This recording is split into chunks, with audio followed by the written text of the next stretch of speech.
Kamusta mga idolo, nag-board ako sa rank game. Wala kaming pakialam! Tag-invade kami agad dahil walang core ang kalaban at nakapitas kami, ngunit napitas din core namin.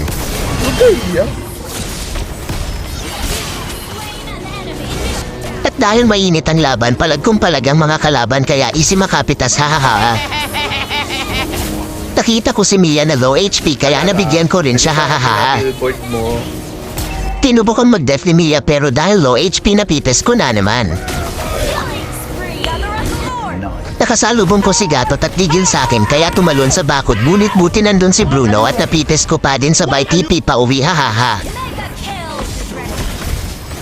Panli-clash ang naganap kaya nag-up sila, advantage namin yung core kahit walang roamer, hahaha.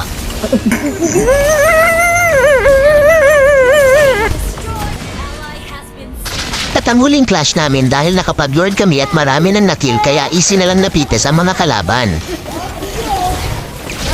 Grabe yung mga kalaban namin, feed is life, kaya kung ganyan makampi niyo kayo na mag-adjust, haha.